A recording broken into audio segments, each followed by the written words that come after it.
Hello, everyone. Welcome to another live stream. I am Joe Pareca, a local realtor here in the LA County area of Southern California.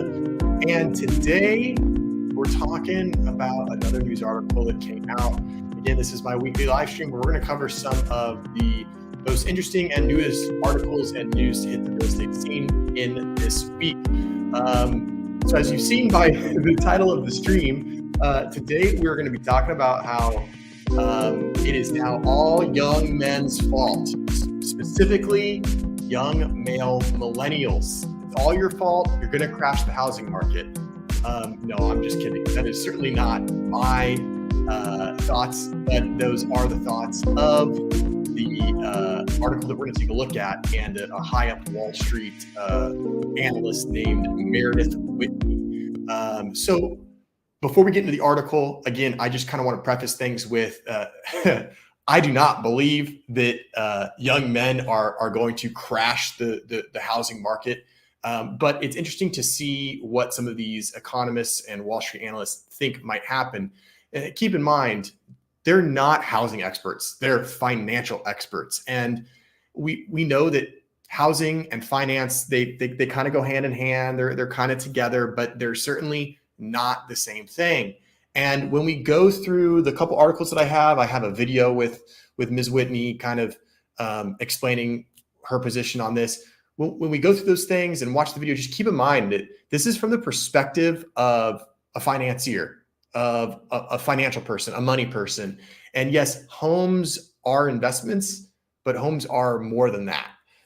They're actually a place where you live and raise a family and make memories and sleep and eat and make all sorts of good things happen. So we're going to get into it very shortly. As always, for those people joining us, please drop a comment in the comment section. Let me know where you're watching from. And at any time, if you have any questions, please pop them into the comments. I am happy to address them the best that I can. So without any further ado, let's get right into today's article. So I am going to share a screen really quick. Bingo. So here we have it. The growing crisis of the young American male could send home prices falling for years or even decades, says the Oracle of Wall Street. I love that. What a nickname. Boy, Meredith Whitney, chief executive of Meredith Whitney Advisory Group, has been dubbed the Oracle of Wall Street. And a little bit of reasoning behind that, and it'll talk about this a little bit in the article, is that Ms. Whitney actually identified that some major banks had some severe issues with their balance sheets back in 2007, right before the housing crisis. So she was one of the few people that kind of looked at the data and said, wait a minute, this doesn't make sense. This isn't adding up. And she did sort of come out with a prediction that there was going to be some major issues with some of these banks due to mortgage-backed securities. Does that make her the Oracle of Wall Street?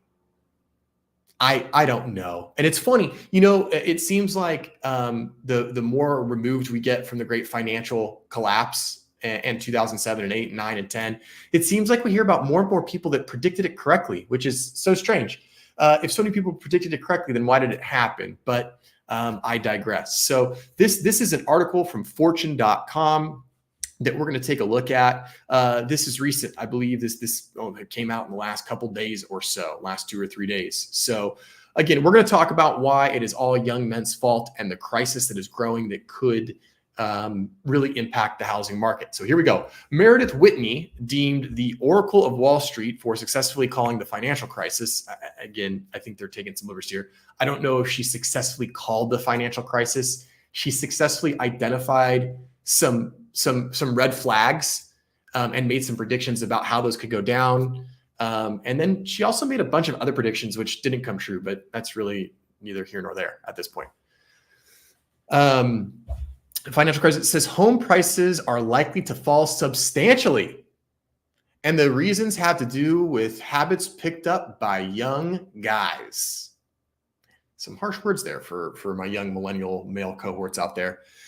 You have men staying single longer. This is true. And then you have what I call a growing crisis of the young American male. They're twice as likely to live at home than women.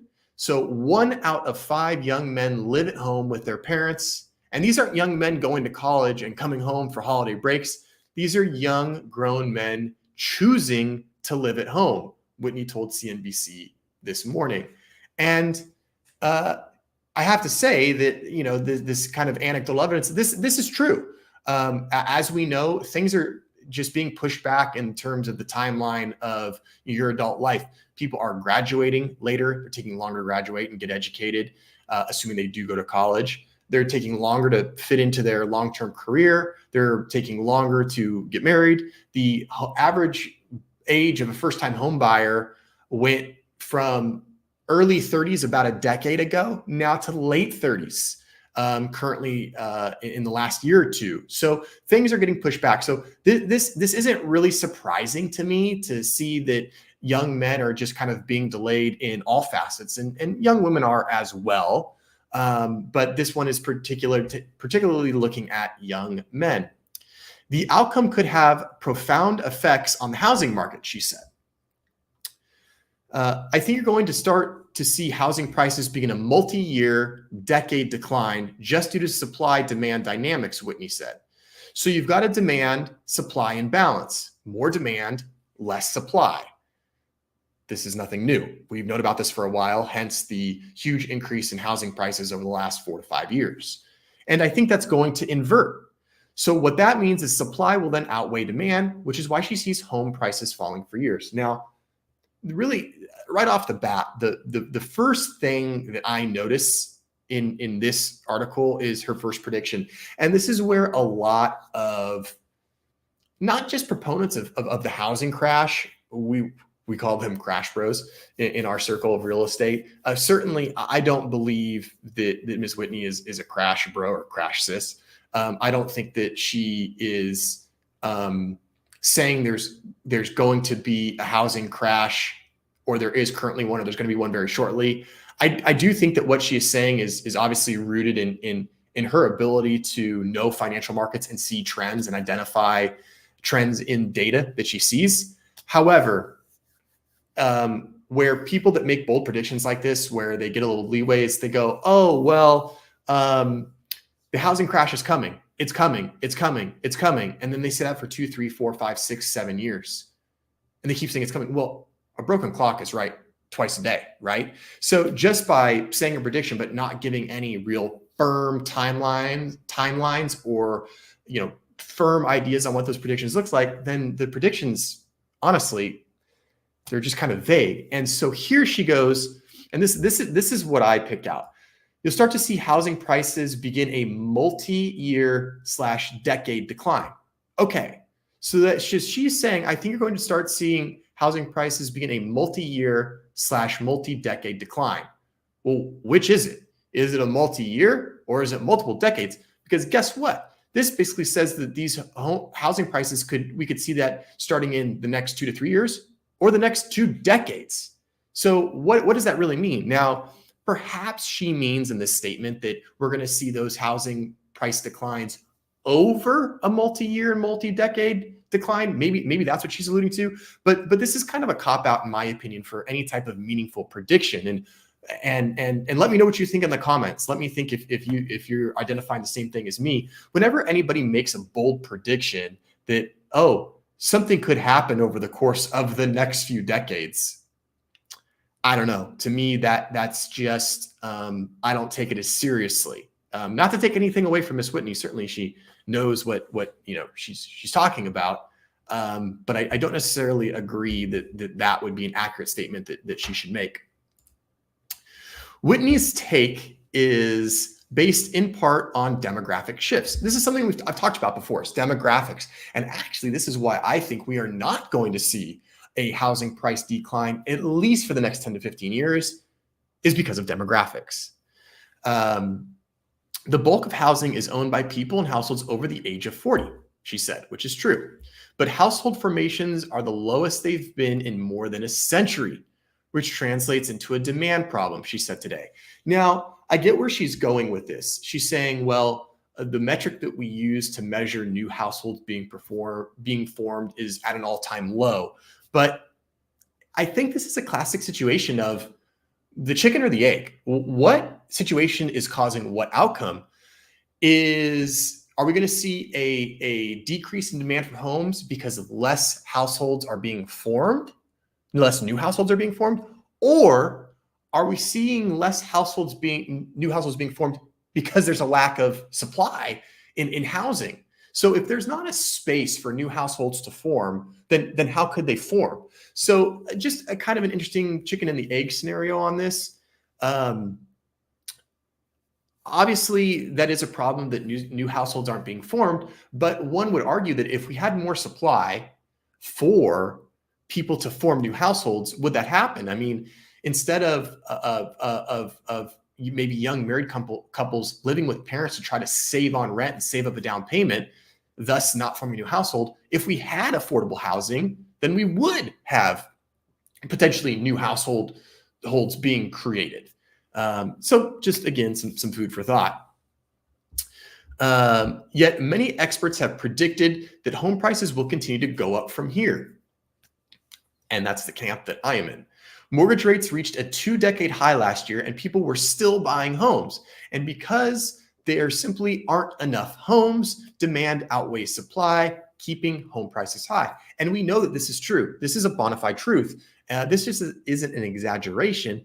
The reason that we know this is true is because even in the face of high mortgage rates and crushing affordability, we're still seeing people buy homes. And again, real estate is hyper local. So while we might be talking about a national type of news article here, or we're just talking about general housing market across the United States, you have to understand that the market you're in could be vastly different from the market that I'm in or anyone else is in for that matter.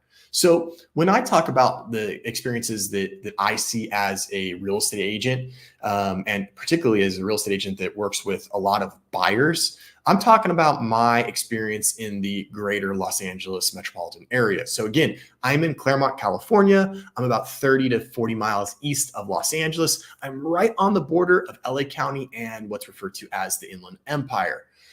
So it's a suburban area, very, very highly desirable. We've got good public schools. And I'll tell you what, as quickly as homes come up, they sell. I just wrote an offer today for a client. It went on the market Thursday, open house Saturday, open house Sunday. As of this morning, there were already 3 offers, and that agent was expecting at least 2 more. And that home is probably going to be in escrow in the next 2 to 3 days, and it's going to sell for over the asking price. So we know that demand outweighs supply, and we know that home prices are staying high for that reason. Whitney, however, is calling it differently as shifts within the housing world and apparently among young male adults occur. It's not clear what data she is referring to here in the information above. Okay, so this is red flag number 2 for me. So the first red flag was she said this could be a multi-year or multi-decade shift. So it could be 2 years, it could be 22 years. We don't know. So very broad generalization for that prediction. And then here, I'm so glad that this author for Fortune identified this, that said, it's not clear what data she's referring to here in the information above. So she's making this prediction. However, she's calling it differently as shifts within the housing world and apparently young male adults occur, but she hasn't provided any data information for why she thinks that, other than she just thinks that young males living at home is a problem. Certainly, is it the norm that we've experienced for the last 40 to 60 years? No, but we don't know how it's going to affect the housing market, yet at this time. Whitney argued that lower than ever interest rates ballooned inflation, and particularly housing inflation, which has priced so many people out of the market. If you're single, the chances that you're going to be able to afford a home on your own is less likely than if you're a dual income family, Whitney said. Then she goes on to say that homeowners hold much more wealth than non-homeowners. Okay. Again, she's making the obvious point here. You're telling me that if you have 2 incomes, you're more likely to be able to afford a very expensive asset as opposed to if you had 1 income? Yeah, that kind of makes sense. Now, does that mean it's okay, or does that mean it's fair? Does that mean it's right? Does that mean that the market is balanced? I don't know. I don't have an answer for you there. But obviously, if you have two people that are putting their income together to purchase a property, they're going to have more leverage. They're going to have more opportunity. They're going to have more possibilities. But again, that's why I think we're starting to see the rise in people start to consider unconventional forms of home ownership. And that could take a couple different forms. For example, you might buy a house with a friend. Now you're going to have to trust that friend a lot, but if you make decent money and they make decent money, why are you both paying rent? You might as well pay a mortgage, split a mortgage, earn the benefits that come from owning a property, tax write-offs, equity increases, knowing that your monthly payment and obligation can never increase. You're never going to get served a 60-day notice to move out. And that's becoming a more appealing idea, I think, for a lot of younger, it's becoming a more appealing idea for a lot of younger Americans. And then additionally, other than friends, there could be family. And this is nothing new. In other portions of the world and in other nations, it is not uncommon for family members to pool economic resources and buy homes together and then live in them in a multi-generational fashion, which I think is definitely something that's going to kind of, that idea is going to pick up here in the United States. I think traditionally multi-generational living was something reserved for other cultures and other nations. We see that it's super common in Asian cultures. Living with grandparents is common and normal, and studies show that it's better for both younger people of the household and older people of the household when there's multi-generational living. Older people typically tend to feel younger longer. Younger participants of that household, specifically children, know their grandparents. They have more caretakers looking after them. And they get to spend more time with their relatives and direct family members, which goes on to benefit them in a number of different ways. So I do agree that obviously the comments that she made about a dual income household having more opportunity to buy a house as opposed to a single income, well, that's very obvious. And maybe that's just one thing that will begin to change as we progress in this current housing market that we have. I do think we're going to see young people buy homes with other young people, not necessarily their partners or spouses or husbands or wives, but friends, colleagues, family, and things like that. Okay, let's keep marching forward.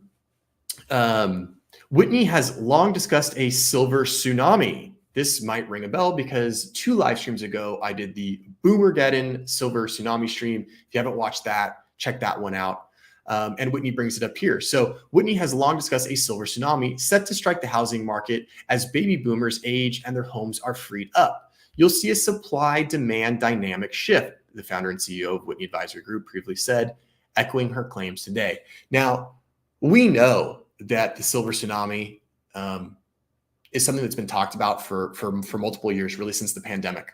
And basically, in a nutshell, for people that don't know, the silver tsunami is the nickname given to this idea that boomers, baby boomers, those people in their late 50s to sort of mid 70s, that group of people, they are going to start downsizing, selling their large family homes. They're going to open up this inventory, and there's going to be a flood of new inventory and properties onto the market. And that's going to alleviate some of these high price properties and alleviate some of these affordability issues.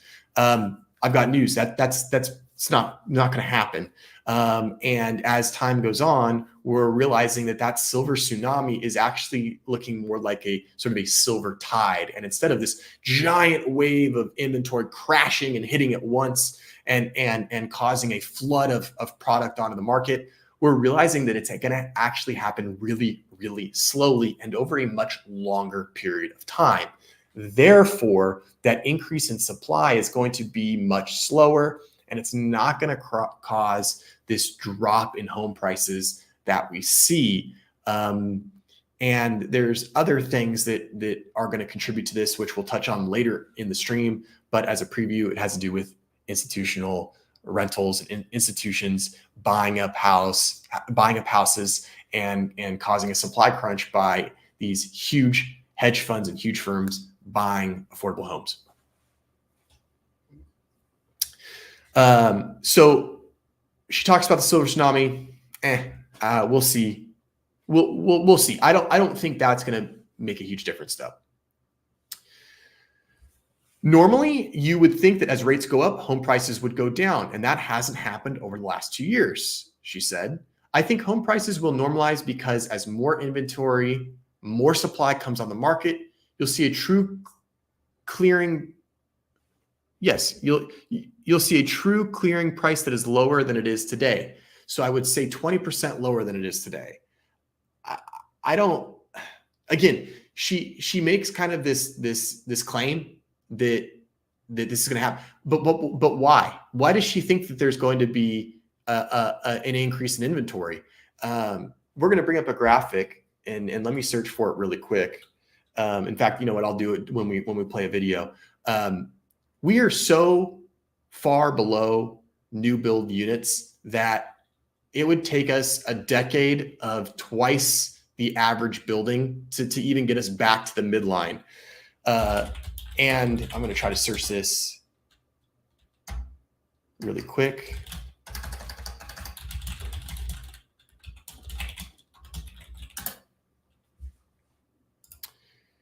And so she talks about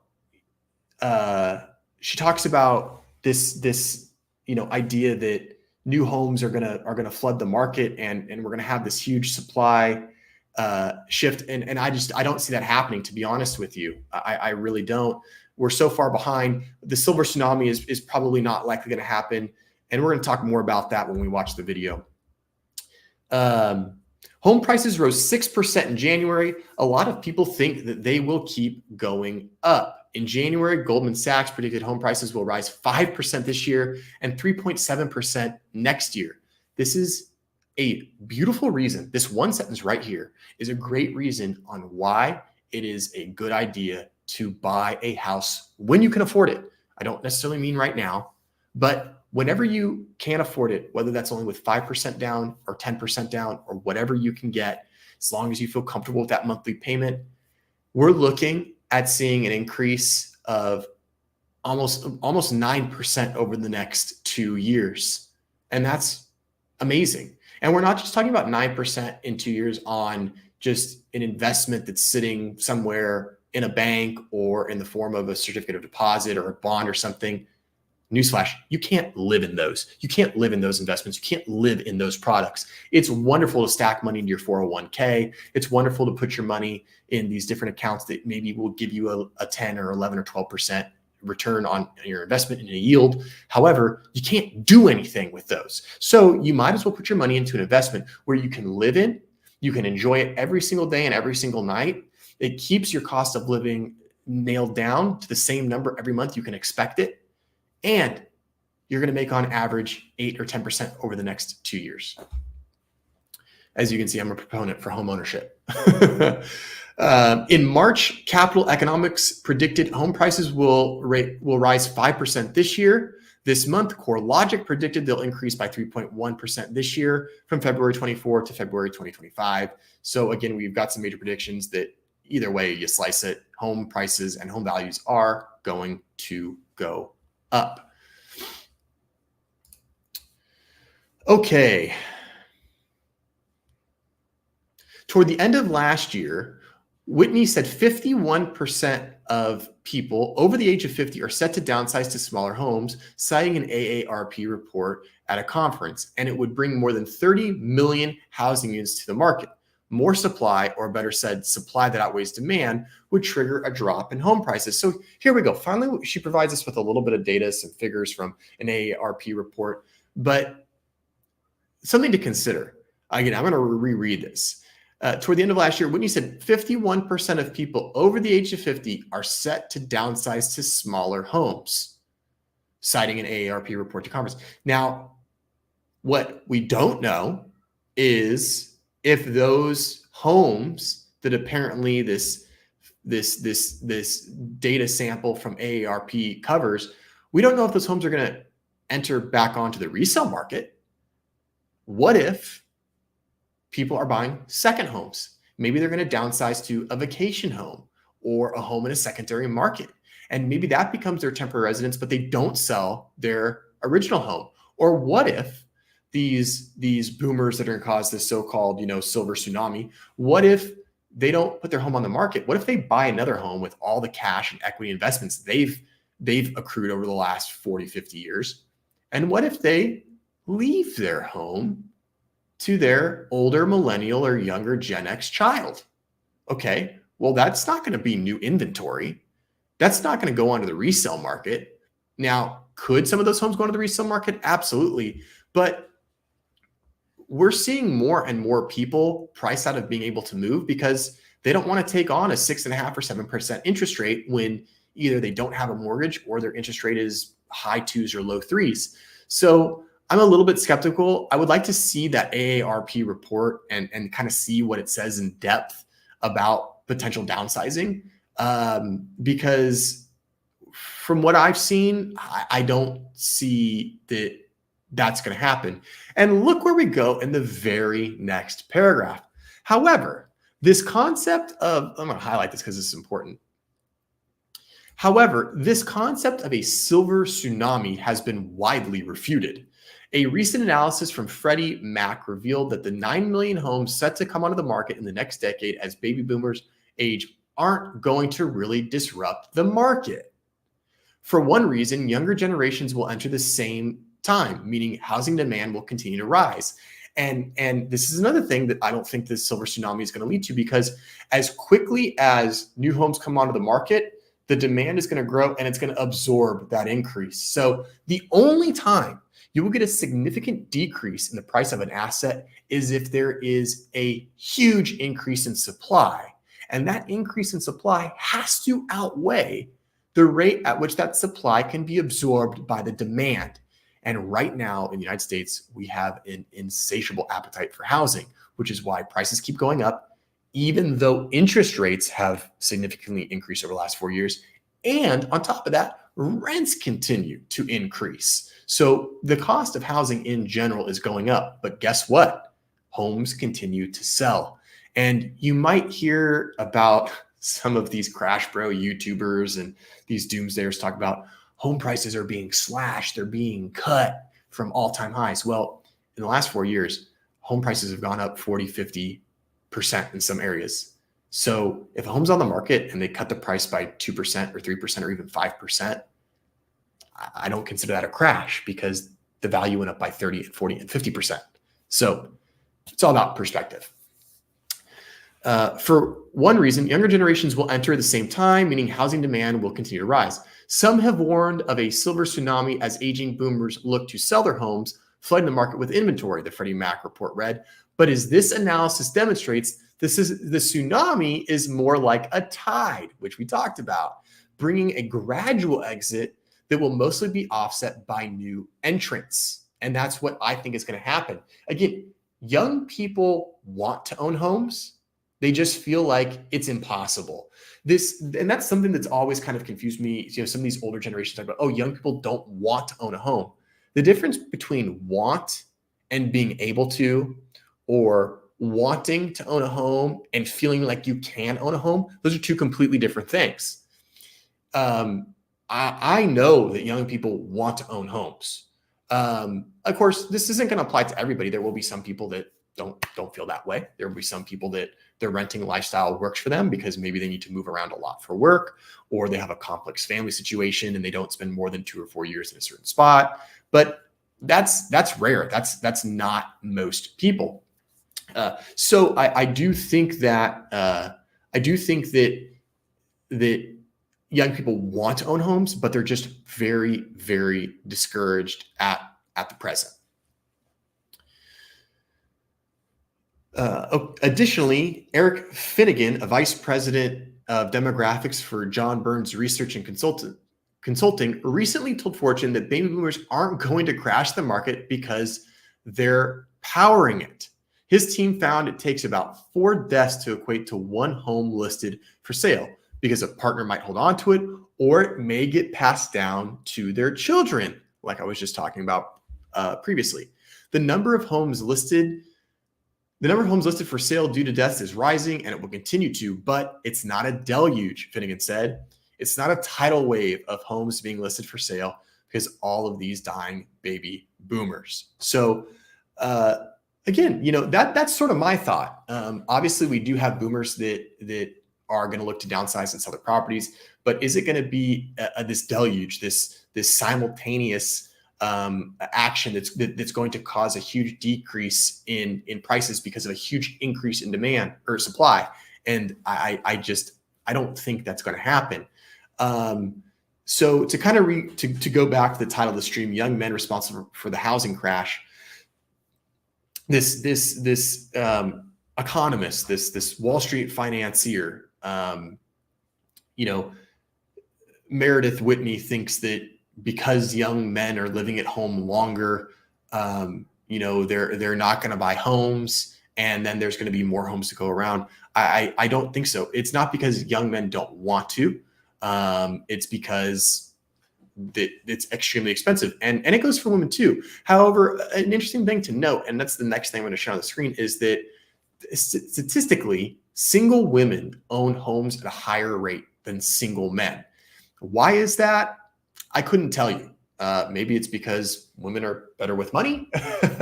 I don't know. But let's switch over to our next demographic, and our next graphic, and we're gonna talk about why or where the shift is in women owning homes. So this talks about cities with the largest gender home ownership gap. But here's the graph I want to show you guys. I'm going to make this a little bit smaller so we can fit it. There we go. That much better. So single females have held a multi-decade home ownership gap. So I think if anything, this kind of goes to actually disprove Ms. Whitney's idea that young men are going to cause a housing crash. I just don't see that happening. Here we've seen that all the way back from we have 1980 right here. So this is probably in the late 70s. But at that time, single male home ownership was about 35%, and single female ownership was almost 50%. So men have been outweighed in the affordable housing market for a long time. Now, this Miss Whitney's argument would have a little bit more of an impact had these lines been reversed. If males had always been leading in single person homeownership, and now all of a sudden they're just pulling out immediately, they're pulling the ripcord, then maybe that would open the door for other people to buy homes. But that's not happening, and it never has happened. And if you look, these two graphs have kind of moved in lockstep. So single homeownership went up during the 80s, went up during the 80s for females, went up during the 80s much more significantly for males. But then during the late 80s, and actually the mid 80s, it kind of dropped off. We had a double dip recession, we had high inflation, and it was just harder for single people to own a home. Kind of sounds like what's happening right now. I have another video that talks about why the housing market we're in today very closely resembles the 80s and not that of the late 2000s, 2008, stuff like that. That's on my YouTube page. Check that one out. And so you can see these graphs kind of move in tandem.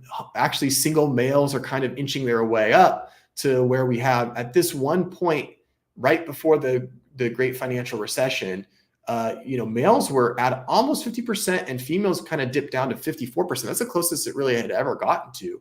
And then as we go, again, it declines. And only right here in the last few years, we see that females continue to tend to move up and males start to continue to move down. And that's only in the last few years. But again, males have always been the minority in single person homeownership. So again, this is single males versus single females, and single females have just traditionally performed better when it comes to owning a home. And it varies by location. The percentage of single female homeowners has exceeded the share of single male homeowners dating back at least to 45 years. More than half of single, let me make this a little bit bigger for you guys so you can actually see now that we're reading some text here. There we go. More than half of single women have been homeowners in all but 5 years since 1976, while the homeownership rate for single men has never topped 50% in that time. Despite this, the gap has narrowed over time. The homeownership rate for single women was more than 15 percentage points higher than the rate for single men in the late 70s, but today that gap is just 6.5 percentage points. So again, even though the number of single males owning a home is declining, the gap is as close as it's ever been. So this idea that it's all males' fault, it is young males that are just choosing to live at home longer, that's not the case. It's not their fault because they've actually been less influential on the housing market for the last 45 years in comparison to single females. Women attain these higher rates of ownership despite being on the unfavorable end of different gender gap in compensation.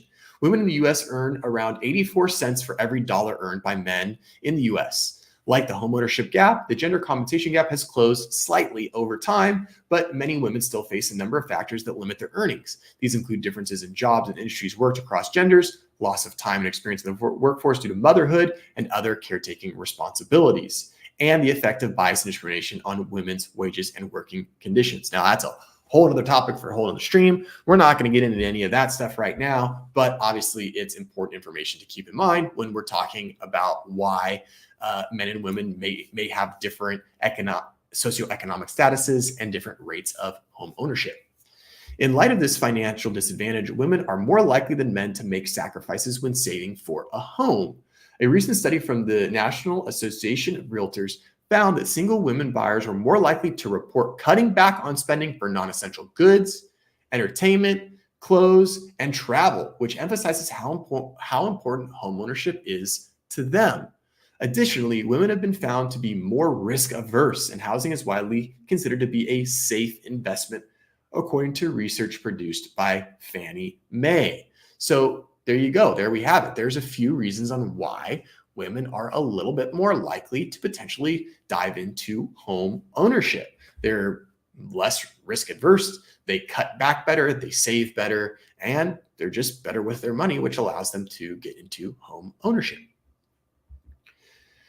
So if you're thinking, well, single women must, they occupy cheaper homes than other demographics. That's not necessarily the case. Single women own similarly valued homes as their male counterparts. So all households, so all homes, and what we're talking about where median owner occupied property value is $210,000. All married coupled households. So obviously if you have dual income, you're going to be able to raise that figure up. Those homes are worth about 250, but single male, single female, 175. So I want to go back up and see the date, if there's a date. So this is back August 2022, so not quite 2 years old. This is before a lot of the average housing prices went up, but still during that peak. Despite having low wages, women homeowners are not necessarily making trade-offs in the types of homes they purchase. According to Census Bureau's 2020 American Community Survey, the median self-reported home value for single female households and single male households is the same at $175,000. And now we're going to talk about kind of where. So the South and the Southwest have the largest gender homeownership gaps.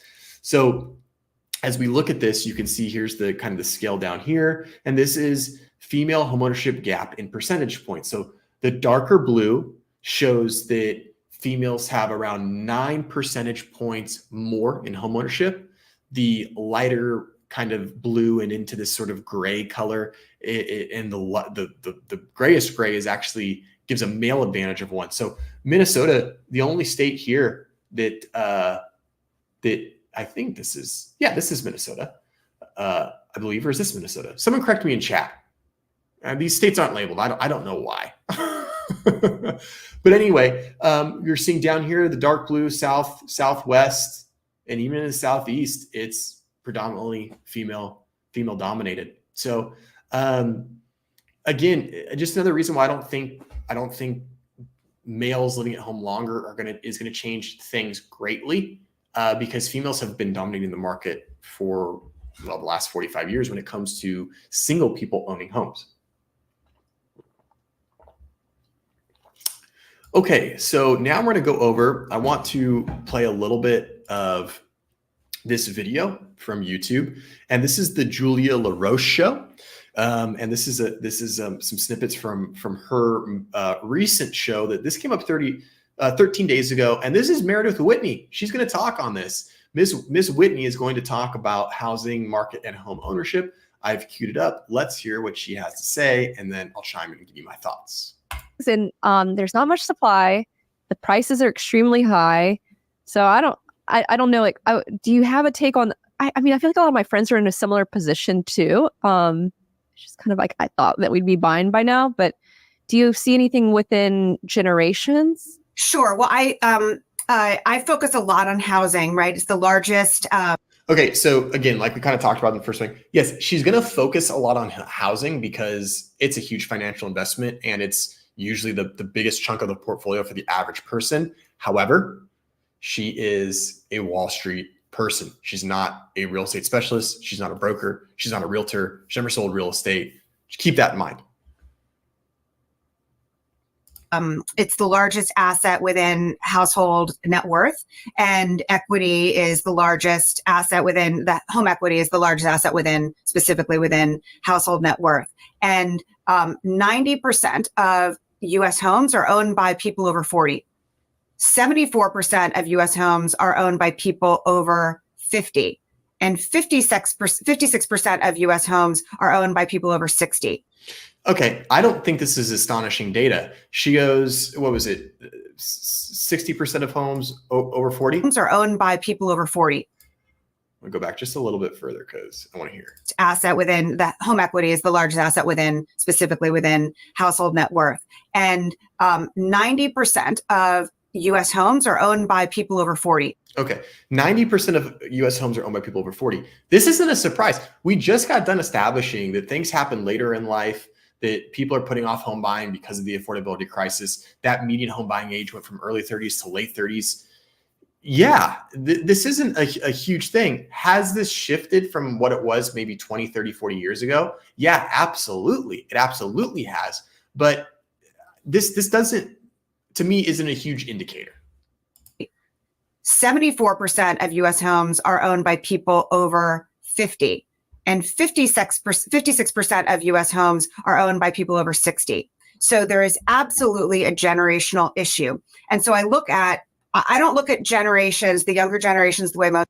Here's where I have another problem with the way that she does this. She's going to take data points. She's going to take very well-known demographic segments, millennials, Gen Zs, and Gen X, and she's going to reshuffle them and give them her own label, which I think is a dumb label, but you'll see shortly here. Most people do. I look at, importantly, a generation. I combine half of the millennials, the younger half of the millennials, and Gen Z. So I call that the avocado toast generation. So it's all right. So this is the avocado toast generation. I'm so sick of hearing that and that being connected with millennials. It's ridiculous. The other thing I think is ridiculous is the fact she's going to cherry pick what groups to combine. She's going to combine the younger half of the millennials, which would probably be from about 34 or 35 and below, and Gen Z, which is, I think, in their mid-20s at their oldest or so. Well, of course they're not buying homes. We just got done establishing that 90% of homes are owned by people over 40. So why would we take this data segment, this group of people where we know they can't afford to buy homes, and then point out and go, I made this new demographic. See, they don't own homes. That's why we're gonna have a problem. It doesn't make sense to me. Let's keep hearing from Meredith. It's 38 and under, and that's less than 10% of the housing owners, right, in the U.S. And homeownership has, the average first-time home buyer has gone from the low 30s up to the high 30s in the span of a decade. So people have to wait longer to buy homes. And the problem is that typically you'd see when rates go up, asset values go down. So home prices will go down. And that hasn't happened. I think that will happen. And I expect home prices to go down meaningfully over an extended period of time. And here's why. Okay, let's go back. We're going to go back a few seconds. or have to wait longer to buy homes. And the problem is that typically you'd see when when rates go up, asset values go down. So home prices will go down. And that hasn't happened. Right. And that hasn't happened because there's a huge demand for homes. So we've already established this. We established that rates went up, but housing prices continue to go up, which normally that's an inverse relationship. So this just shows that there is a huge demand out there. And this just, to me, proves that older millennials and younger millennials, not Gen Z, get them out of here. No offense, Gen Z, any of those Gen Zs watching.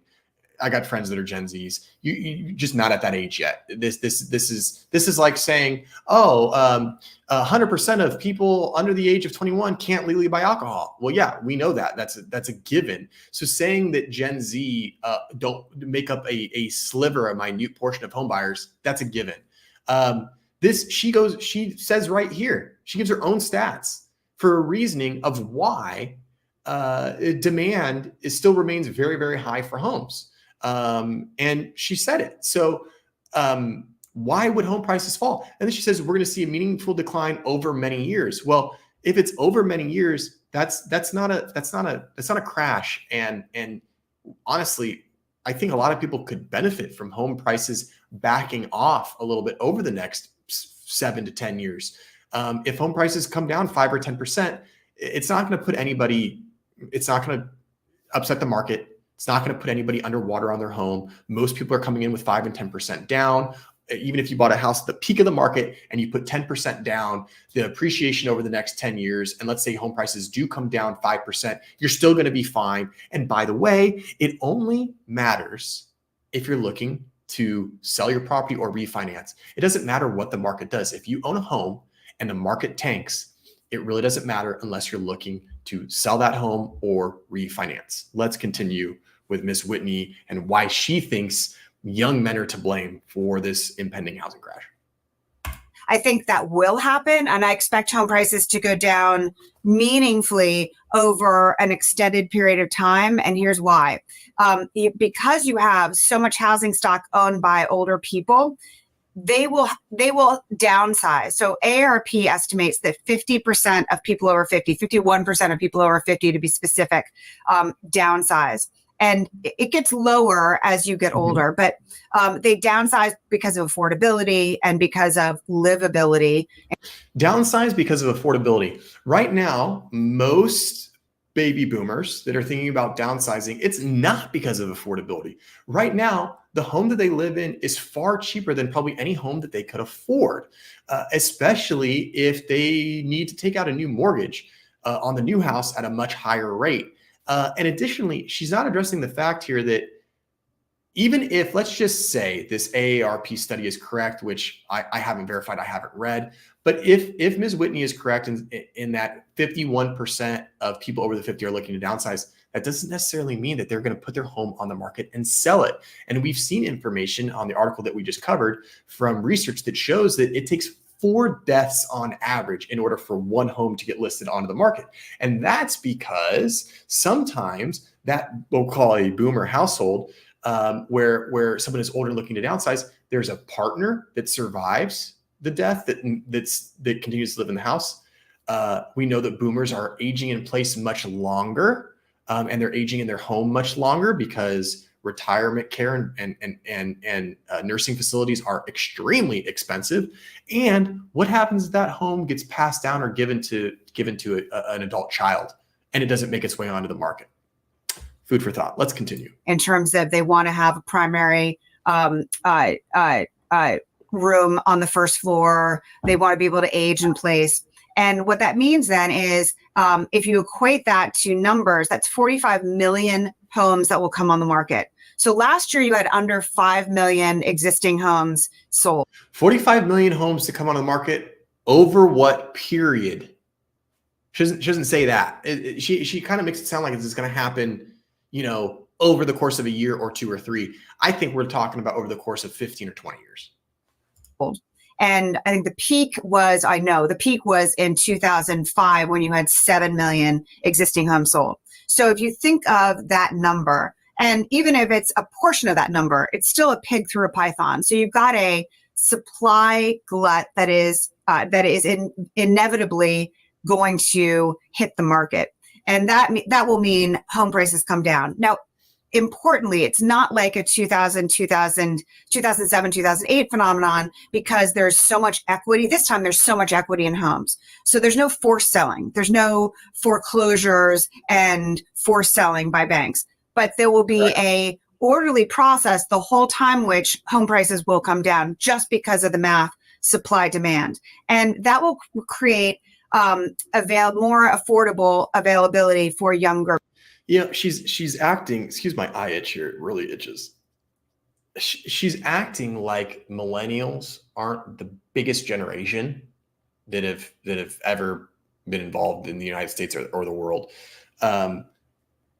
Millennials outpopulate baby boomers. So even if every baby boomer gave up their house today and flooded the market, you would have potentially millennials lining up to take up all that demand and soak it all up. I don't disagree with her that at some point will, new properties that boomers have liquidated, will those new properties come onto the market, and will they alleviate the affordability crisis? Yes, I agree with her that at some point we are going to see demographic shifts, because we do know that Gen Z is slightly smaller than millennials, and Gen Alpha is projected to be even slightly smaller than Gen Z. So at some point it will catch up, but if you're waiting for this to happen, you're going to be a boomer before this even materializes. Or younger people, but it will be it'll be more. And you'll have bigger home price declines in certain areas versus other areas. But you're in a good position because home prices are coming your way. Okay, so maybe it's okay. It is okay to be patient. It sounds like it's gonna pay off to be patient. And what kind of timeline are we thinking about here? Well, spring season started early this year, and you have more houses on the market. So the time period is, I think you're going to start to see evidence of it near term, but this is a long-term trend. So this is a 15 year trend, longer. There's just that much.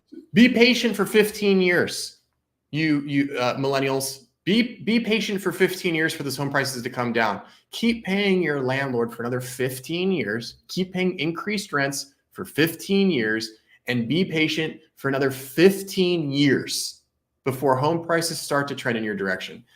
Man, I feel like this is a baby boomer talking to me. I don't know if she is or isn't. I don't know what age she is. I'm sure Wikipedia will tell me. But this is like a classic example of of someone telling you what to do and telling you that this is how it's going to be and all this. You just have to wait forever for it to be possible.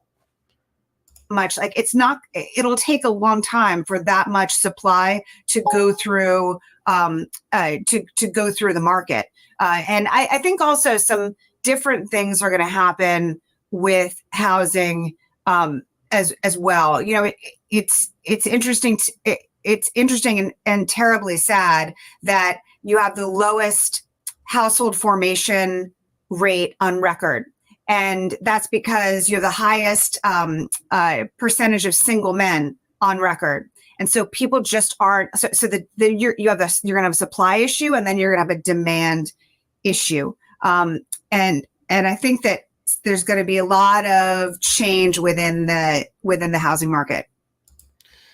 So again, is new household formations because younger men are getting married later, which also, by the way, could be young women. I mean, I think it's a little ridiculous to just say it's young men. Anybody can get married, whether they're male or female or anything in between. So I don't see that as being a very good argument. But again, are new households not being formed because houses are too expensive, or are houses so expensive that new households can't be formed? Again, chicken or the egg, which came first? We're going to listen to Meredith for a little bit longer, and then we're going to wrap up.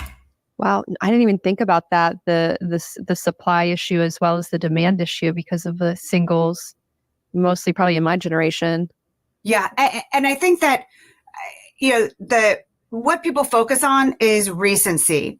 And what I do is I take a giant step back and look at and look at trends and look at which is good. I agree. I mean, I always am data driven. So I look at trends, and this isn't, I mean, this is, the math is undeniable. This is basic econ 101. Don't leave your business vulnerable. I remember when I first started. I got an ad here really quick. So, I mean, I get what she's saying. I understand where she's coming from. And I know that she's looking at trends, but again, this is such a long-term thing. And I completely believe that if homes were affordable, young men and women would be looking to have home ownership. And again, she's not taking into account the idea that people could start buying property with their friends or family, non-married spouses or partners. There could be many alternate ways that single people combine income and leverage their positions in order to be able to afford real estate. We got to wait 5 more seconds for an ad, and then we can get back to it. There we go. Enjoying this interview. If you can, please take a moment to hit the like button, subscribe to the channel, and ring the notification bell. This will keep you up to date with all of our new interviews, and it will also help us grow this channel and continue to bring some amazing guests. Thank you so much for your support, and enjoy the rest of the interview. For a second, we can talk about that. Milt, you're exactly right. There is no housing crash, and I'm with you on that 100%. Do I think that we will see housing prices get a little bit of relief in the coming years when boomers decide to downsize? Yes, but again, we're talking a long way down the line. We're just so entrenched in a basic supply and demand issue that there is just absolutely no way I see in the immediate future that home prices are going to have a significant decrease. And we've seen this. We've seen interest rates go up a decent amount, and home prices continue to increase. And the next forecast over the next 2 years is between 3 and 5% appreciation for 2024 and between 3 and 4% appreciation for 2025.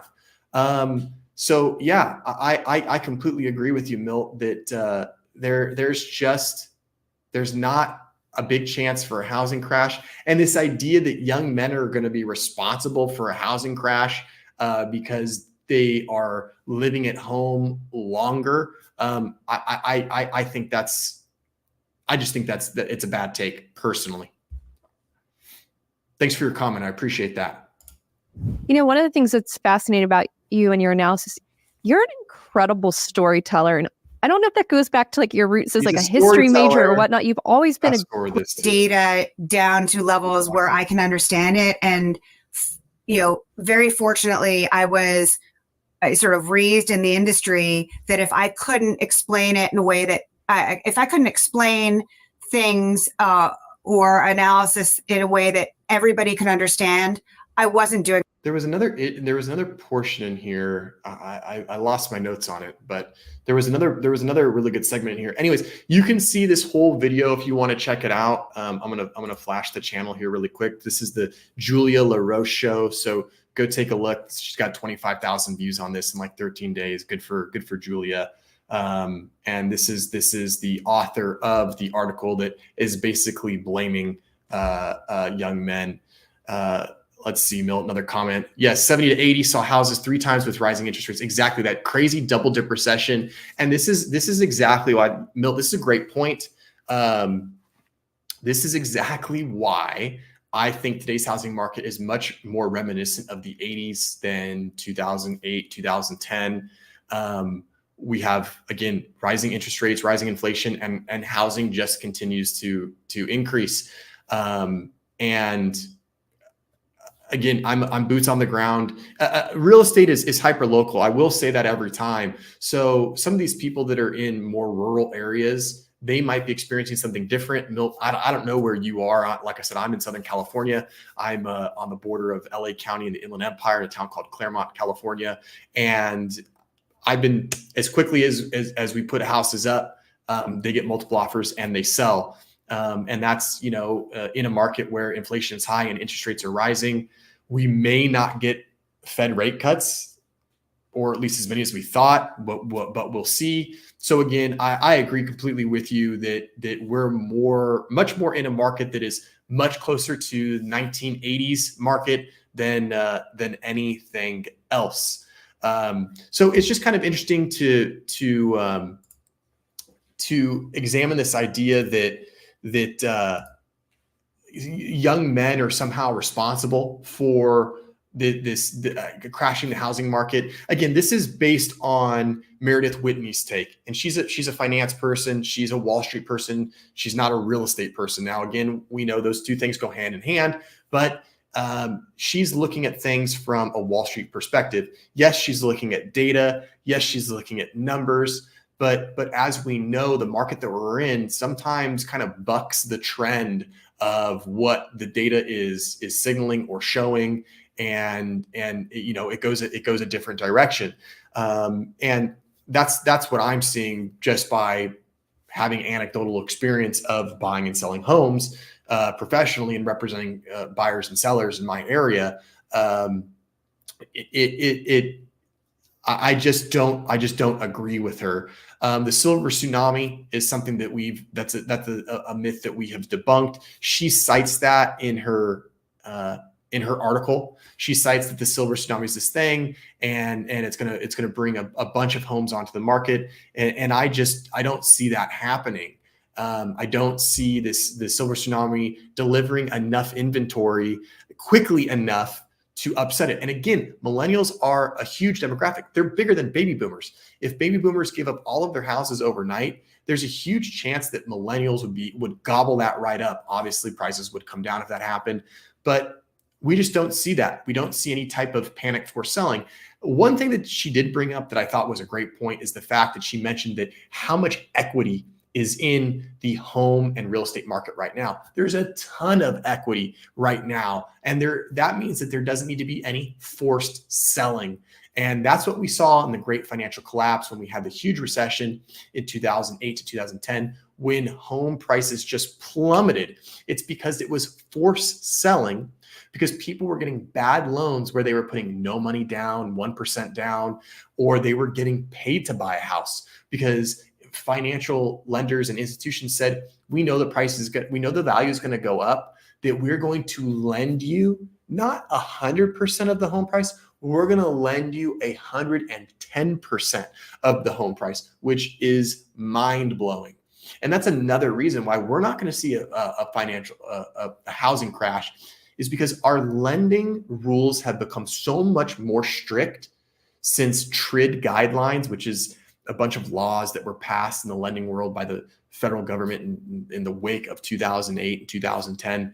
And now you can't just walk into a bank and just say, I need a loan, give it to me.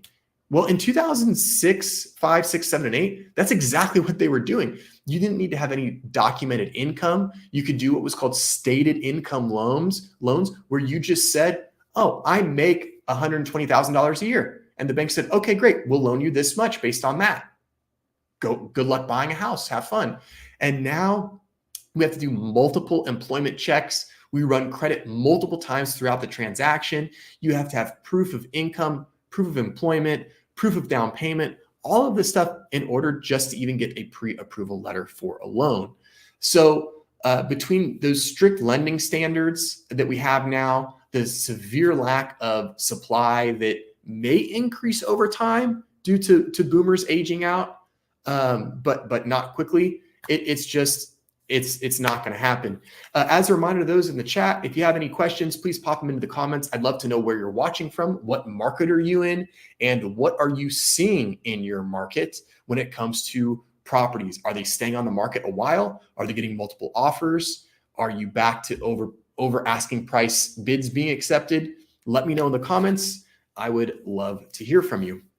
I'm going to switch back to, actually, I want to try to find the graph that shows new homes being built.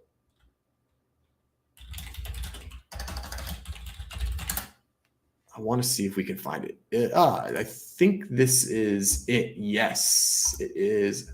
Open this in a new tab. Oh, we got to make this much smaller for you guys because this is like there we go. We're going to share this tab instead. Go back to this. Okay, so this is a really interesting graph, and this talks about new homes being built. All the way on the left, we have January of 2000. For some reason, you guys can't see my cursor on your screen. Maybe you guys can see it. I can't see it on mine. January 2000. This again is a huge freaking reason on why I think we're not going to see a crash, because we're so far below homes. So from 2000, you can see the average here. This is the average in gray. From 1960 to 1999, the average was 1.5 million new homes being built per year. From 2000 to 2007, that went up to 1.7 million. So we had a pretty decent increase in available supply. And here we go. You'll see that when we get into those really crappy years of the pre-great financial recession, 2005, 6, and 7, they went way up. We're talking, 2 million homes up here into about 2.25 million homes were being built. And then right here, you can see this huge demographic, this huge segment here from January 2007 to January 2009, new home builds absolutely plummeted. They, quite frankly, just dropped like a rock in the ocean. And we were so far below average. So as we come pulling out of the great financial recession in 2010, 2011, 2012, we dropped down to 500,000 homes being built for multiple years in a row, 500,000 to 600,000 for multiple years in a row. And it barely starts inching its way back up in January 2014. So from 2008 to 2014, only 778,000 homes. That's less than half of the average. Remember, the average for almost 40 years was 1.5 million new homes being built per year. And then from 2008 to 2014, we set that number half to 778,000 homes. Now keep in mind, we are below average. We are halfway below average. We all know the law of averages. If you ever did poorly in a class in high school or college, we know that when you have a low score based on averages, it's hard to raise that score, especially if it's at the end of the year or the semester, because you have so many assignments already graded and weighted. And in order to increase your average, you have to do above average work for a very long time. Well, let's go down the line. I'm going to zoom in just a little bit more so we can kind of focus on this. So you can see in 2014 and as early as 2012, we start ticking upwards. We start ticking upwards in the amount of new homes that were built, and we're certainly trending in the right direction. And not until January of 2021 do we see us get to that 1.5 million average home built number. And even then we hit it, but then we go back down. We have COVID, so we dropped off sharply, and we're kind of messing around in this area here, where again, this is the average for 40 years. And the first time we get to above average is sometime in late 2022. This is one huge reason that we are not going to have a housing crash. And it's because we've been so far behind on new home builds that, as you've heard other people say, we cannot build our way out of the housing crisis. And especially with the millennial generation being even bigger than baby boomers. When baby boomers were buying homes in the 80s, we were averaging 1.5 million housing units built per year, new homes built, not resale. Now we have been averaging under 1 million. So we are 33% behind average in comparison to what baby boomers experienced. So millennials are a larger generation, but there's 33% newer homes being built on average. And again, this just goes to show you that we are so far behind in new builds that we would have to double our productivity for the next 5 to 10 years in order just to get back to average. And this is an important thing to look at because it really shows that there's going to continue to be a very rudimentary but also large issue with supply. And again, we talked about demand. Yes, young people aren't buying homes right now, but it's not because they don't want to. I can assure you, it's not because they don't want to. It's because they feel like it's impossible. They're disenfranchised. They feel like they can't afford to buy homes because they can't afford to buy homes. But it's not for a lack of desire. And it's really important that we separate those two things, because oftentimes we hear many boomers preach to millennials that you don't want to own a home, you don't want to own things, and that's why you don't own things. And that's just not true. It's not because they don't want to, it's because they feel that it's insurmountable and they feel that they can't own property. So this idea that they don't want to is ridiculous. And the supply issue is a huge problem. Again, the supply, we can see as late as this goes to about mid 2023. So it's about 6 months behind. We have been over the historical average for the last few years, but again, certainly not enough to shake things up. So the other thing that I wanted to bring up, I'm going to leave this up on your screen really quick. I do want to find another graph.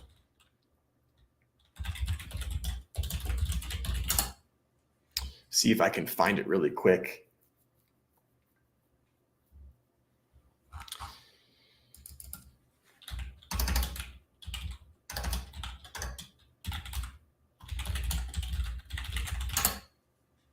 Of course, I can never find the graph that I want. If you guys have any questions, please put them into chat.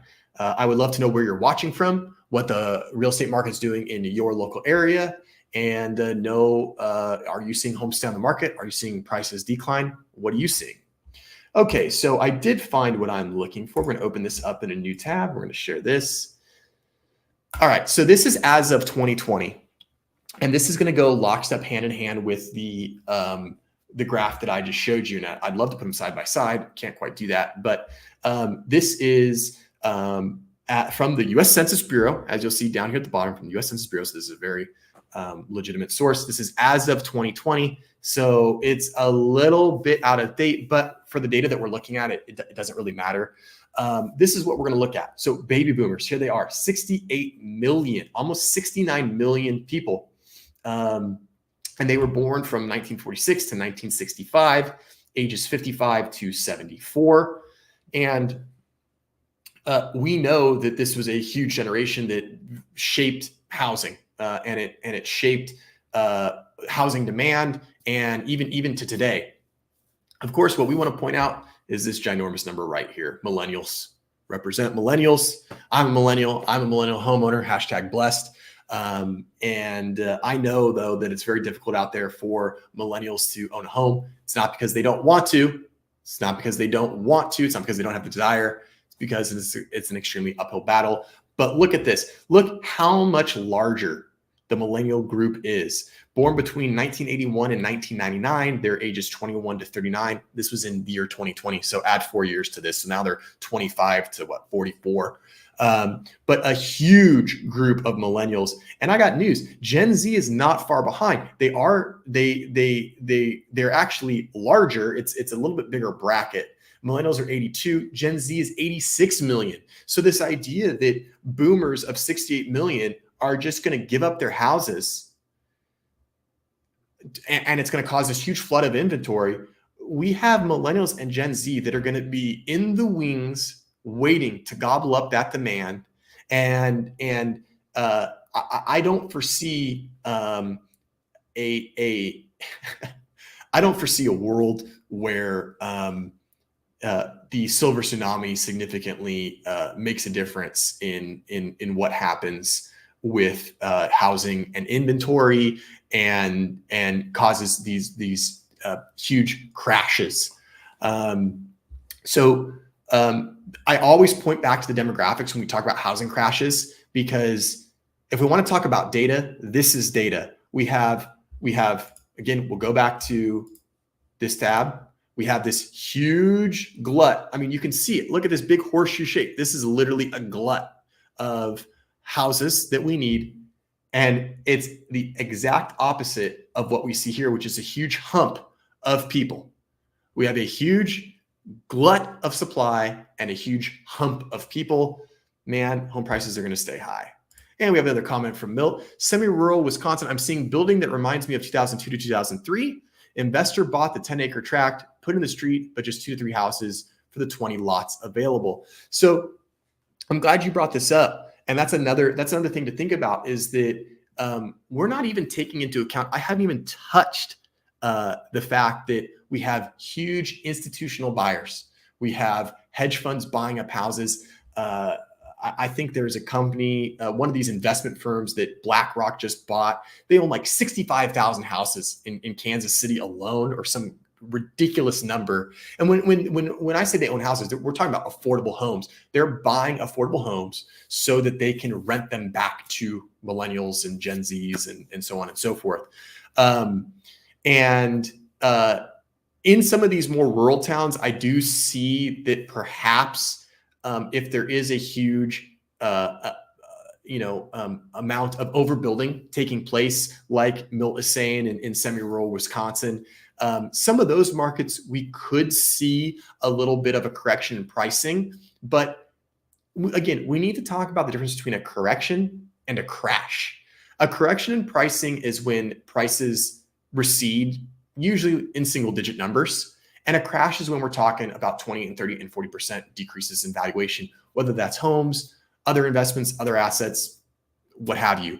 I do think that in more rural areas where we saw a huge rush of people go to the pandemic, where we saw, people go, I can work from home. I'm going to go to Idaho. I'm going to go to Austin. I'm going to go to Tennessee. I'm going to go to Florida. I'm going to go to these other areas that have lower tax rates, lower income tax, or no income tax, because now I can work remotely. Well, remote work is here to stay, but not in the numbers that we thought it was going to be during the pandemic. So some of these areas that got a huge influx because they were still very affordable, I think that it's possible that some of these areas, some of these semi-rural areas, are going to see builders go, hey, wait a minute, there's a huge rush of people. We need to build more houses. Okay, let's build houses in these semi-rural and rural areas where land is cheaper and it's easier to build, so that we can meet this demand. And then all of a sudden the demand's going to turn and go, well, you know what? Actually, I can't live there anymore, or I don't want to live there anymore. I want to live closer to city centers and more urban areas. So it's really interesting. And again, we still have investors that are going to sell homes. Another thing that these institutional home builders and sellers are going to do, like in your case, Milt, that I think is going to happen is, again, you're going to have investors buy 10-acre lots. They're going to put up a street. They're going to build 2 and 3 houses. And then they're going to sell those 2 to 3 houses. I think builders learned their lesson, and it's actually a lot like what happened during COVID when it came to buying new cars. You guys remember during COVID when all of a sudden new cars were like, you were paying $5,000 and $10,000 above the sticker price, and it was because of the chip shortage, because the supply chain, we couldn't get enough cars to satisfy the demand of people. And then dealers realized, hey, wait a minute. If we just limit the supply of cars that we have on our lot, we can keep these prices high. And it kept the prices of new cars very high because they basically controlled the amount of inventory that was open to people. And that's what we're going to see happen with new homes.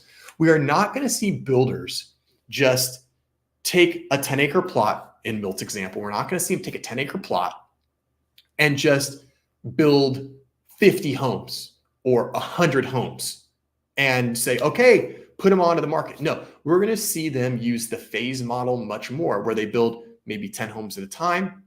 They build them, they spec them out for people, and they sell them. And then as those 10 homes sell and they make some money back, they'll build 10 or 15 more. And then they'll sell those, they'll make their money back. And that way they're going to be able to kind of throttle the amount of inventory that's on the market. Do I think it's fair? I don't know. I mean, if there's people out there that need the product, they're willing to pay for it and can afford it, as we say, the free market will always determine what something is worth, and something is worth what a willing buyer is willing to pay for it.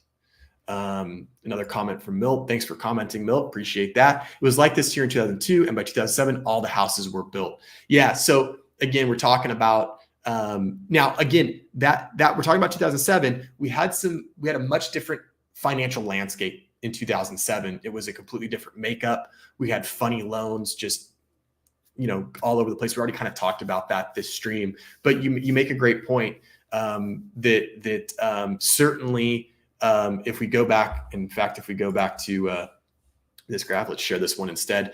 Boom, let's see, 2007, that was like the height. Late 2006, early 2007, we had the height of home building, and we're just not there. And that's why I think home builders got burned. They overbuilt. They tried to meet this insatiable demand, and it just didn't happen.